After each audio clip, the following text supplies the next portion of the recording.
Bien, feliz sábado a cada uno de ustedes. Antes de empezar me gustaría que oráramos.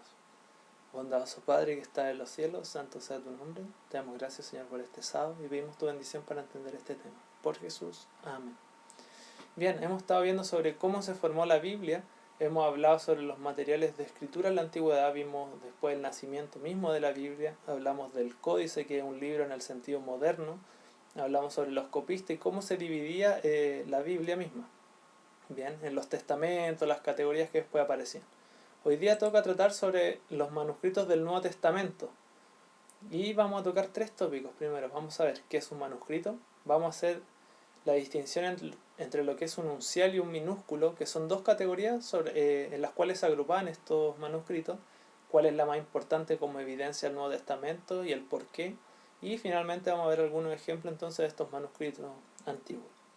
Entonces, respecto a lo primero, ¿qué es un manuscrito? Aquí hay que hacer una distinción inicial para comprender los manuscritos y su importancia. Primero, aclarar qué es un autógrafo. El autógrafo o los autógrafos en realidad corresponden a los escritos que el autor mismo escribió de su puño y letra. En el caso del Nuevo Testamento, por ejemplo, serían las cartas que Pablo escribió originalmente él mismo. La idea queda clara hasta ahí, supongo. En el fondo es lo que Pablo mismo escribió de su puño y letra. Ahora, estos autógrafos fueron hechos, como vimos anteriormente, en el siglo I, porque el Nuevo Testamento se compuso en el siglo I, y muy probablemente sobre papiro, que era el material por excelencia que se ocupaba en esos tiempos. Ahora, el problema del papiro es que es un material poco duradero, es decir, no va a sobrevivir más allá de unas décadas. Por lo tanto, los autógrafos eran propensos, o en realidad, no voy a decir propensos, porque en realidad desaparecieron, es decir, no contamos con la carta original o las cartas originales que escribió Pablo o los evangelios que escribieron los evangelistas. Bien. Sin embargo, sabemos que la Iglesia, como hallaba provecho de estas cartas que puede haber escrito Pablo, o de los evangelios, etc., hacía copia de ellas, ¿bien? Y a esas copias, las copias o réplicas de los autógrafos, son llamadas manuscritos. Ahora, en el contexto bíblico, se le llama manuscrito al documento en la lengua original, es decir, un manuscrito del Nuevo Testamento vendría a ser un manuscrito griego, ¿bien? Hasta ahí espero que quede claro esto. Entonces, un manuscrito vendría a ser un manuscrito en la lengua original. Segundo tópico, y hasta aquí espero que haya quedado claro entonces lo que es un autógrafo de un manuscrito. Ahora, ojo, yo les dije, los autógrafos es verdad que ya no existen, pero sí contamos con muchos manuscritos. Y la importancia o el valor que pueda tener un manuscrito está dado por la cercanía de su composición al autógrafo. Es decir, si el autógrafo se compuso en el año 2 después de Cristo y el manuscrito se escribió en el año 3 después de Cristo, ese es el mejor manuscrito que podemos tener. ¿Se entiende? La cercanía temporal hace de los manuscritos un mejor testigo. Y de hecho, fíjense en lo siguiente, aprovechando y vamos a abrir un paréntesis, vayan a su primera lección de escuela sabática, y aquí vamos a tratar una objeción. La primera, la que es del sábado 28 de marzo, que dice: hay más de 24.600 manuscritos del Nuevo Testamento que se conservan de los primeros 4 siglos después de Cristo. De los manuscritos originales de Platón hay 7. Nos vamos a quedar con Platón. ¿Por qué es importante esto?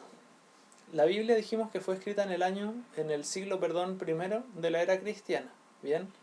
Y muy temprano, es decir, estamos hablando de décadas nomás, se empezaron a hacer copias entonces de estos libros originales que componen el Nuevo Testamento.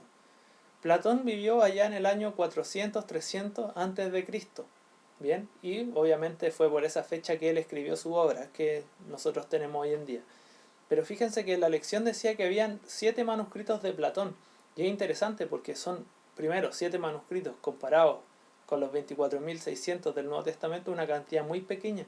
Pero no es solamente una cantidad muy pequeña, son manuscritos que como testigos no son muy buenos. Porque fíjense que el manuscrito más antiguo que se tiene de Platón, de esos 7, data del año 900 después de Cristo, es decir, estamos hablando de 1300 años de diferencia entre lo que, digamos, entre el autógrafo y el manuscrito que se tiene actualmente. Y yo no entiendo cómo es que entonces se puede cuestionar a la Biblia, porque se dice, ¿no es cierto? No, es que la Biblia tiene un texto muy poco confiable, es decir, que ha sido cambiado a lo largo del tiempo, y sin embargo confían a ciegas en los escritos de Platón. Es decir, todos los libros que tenemos en la actualidad de Platón están hechos sobre 7 manuscritos y 7 manuscritos tardíos. En el fondo, Platón perfectamente, el contenido de esos libros puede haber sido más que alterado en el tiempo. pero nadie duda de Platón. Entonces ya vamos viendo la importancia de entender cómo se formó la Biblia, es decir, podemos salir de esas preguntas incómodas que a veces hacen. Cerrando el paréntesis, entonces entramos al segundo tópico. Y resulta que manuscritos, como veíamos en la escuela sabática, hay muchos, y si usted tuviera uno en sus manos, lo que más le importaría saber es la antigüedad. Entonces la pregunta es, ¿cómo determinamos la antigüedad del manuscrito? Bien, para determinar la edad, los entendidos en la materia se fijan en algunas cosas, por ejemplo la caligrafía, y dentro de eso ellos se fijan en las letras. Se preguntan, ¿estas letras son grandes o pequeñas? ¿Son sencillas o elaboradas?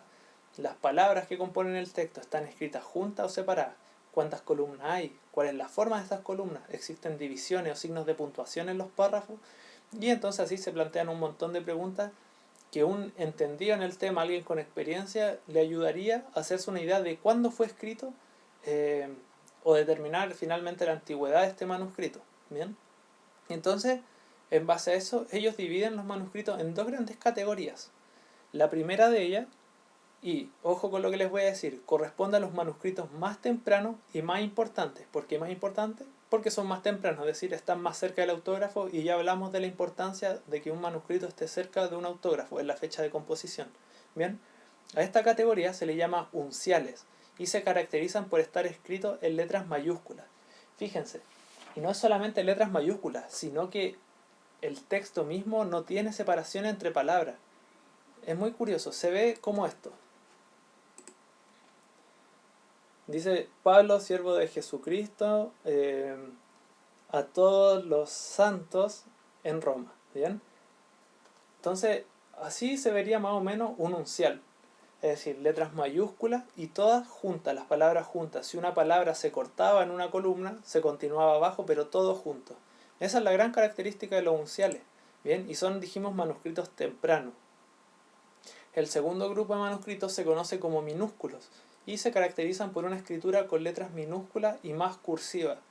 Ojo, este grupo cuenta con más ejemplares que los unciales, es decir, si nosotros tomáramos la cantidad de unciales que tenemos comparada con la de los minúsculos, hay más minúsculos que unciales. Es decir, tenemos, bueno, no quiero que se malentienda, ¿bien? Pero los unciales podríamos decir son buenos testigos y los minúsculos no tan buenos testigos. Aún así la cantidad de unciales que tenemos es grande, pero proporcionalmente hay más minúsculos. Y los minúsculos se datan entonces del siglo IX y se extienden hasta el siglo XVI estos manuscritos. Y por eso son de menor valor, porque están más lejos entonces del autógrafo. ¿Bien? Aún así nos sirven para armar nuestro texto.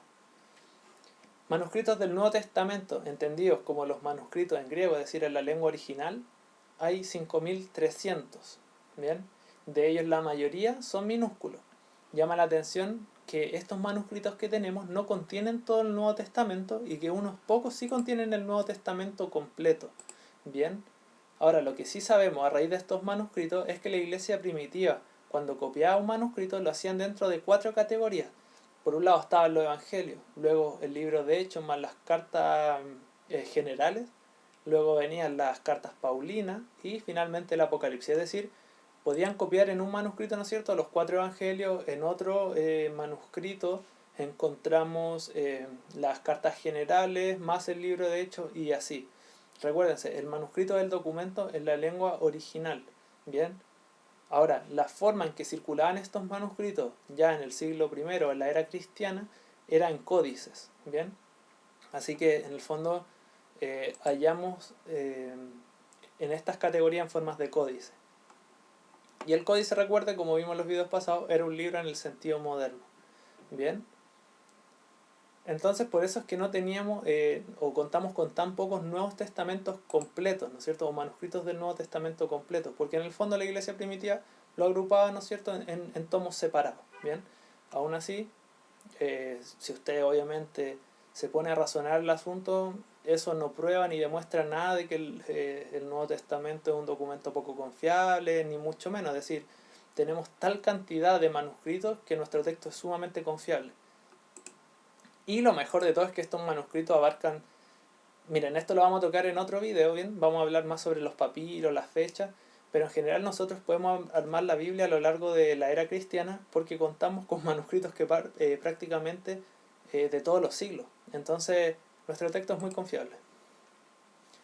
Entonces, llegado a este punto, debemos recordar que los unciales corresponden a manuscritos tempranos, los minúsculos a manuscritos tardíos, y eso convierte a los unciales en el testigo privilegiado o de primer orden para el Nuevo Testamento.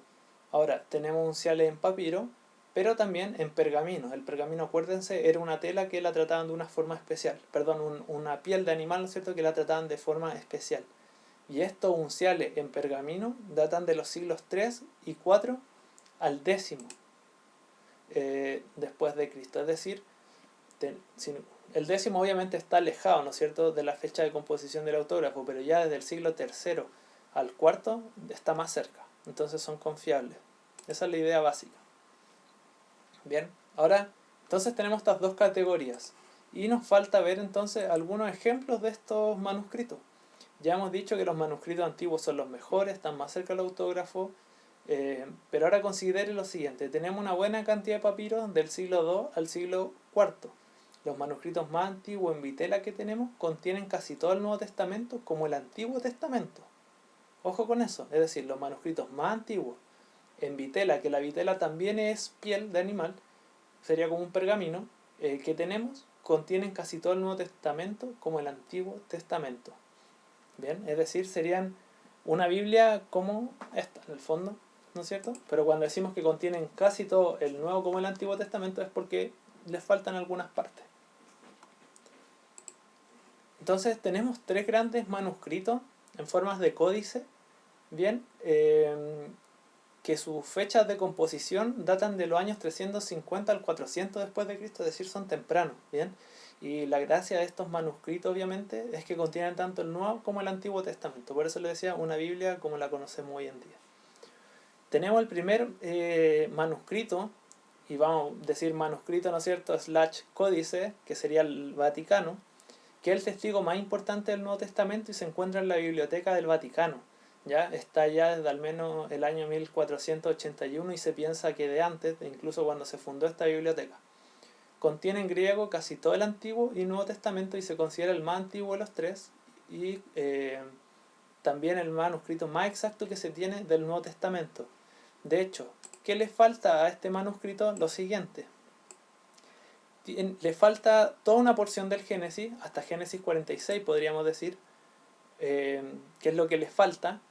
Faltan los salmos del 106 al 138 y falta también, perdón por la cámara porque ahí la estoy ajustando un poquito. Falta también desde Hebreos 9:14 en adelante, en el fondo hasta que termina la carta, faltan las cartas a Timoteo, a Tito y el Apocalipsis y la sección final de Marcos que sería del 16:9 al 20. Entonces el manuscrito vaticano contiene, por eso decíamos, casi todo el Antiguo Testamento como casi todo el Nuevo Testamento, ¿bien?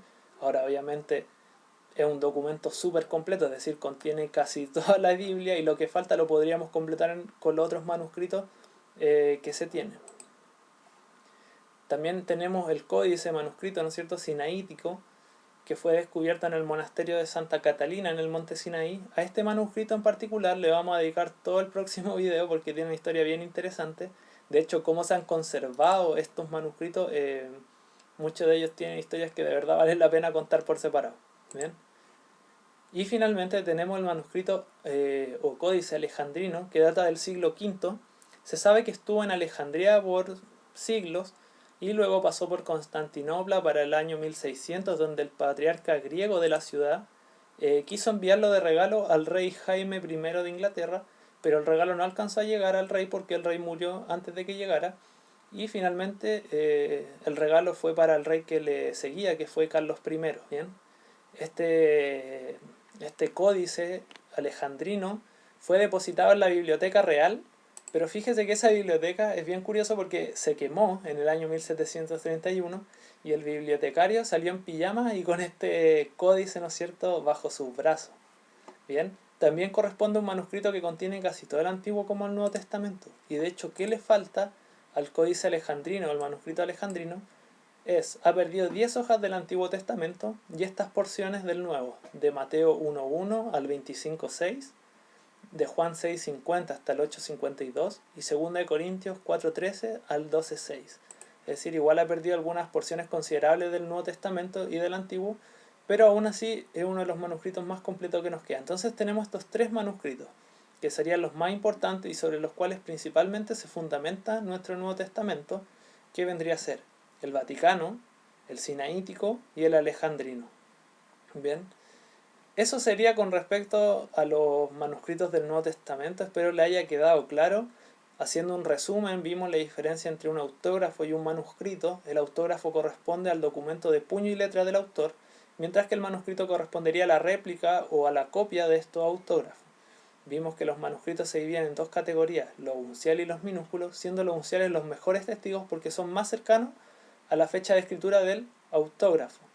Bien, y luego vienen los minúsculos que vendrían a ser un testigo en segundo lugar, ¿no es cierto? Sin que suene tan feo, pero de segunda categoría.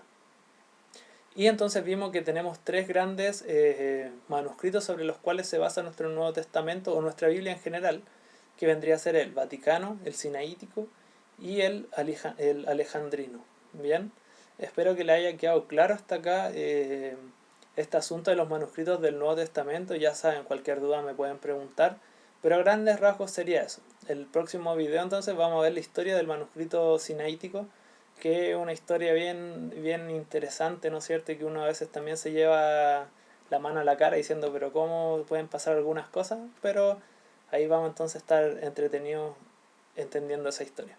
Espero que tengan un buen sábado, hermano. Bendiciones a cada uno de ustedes.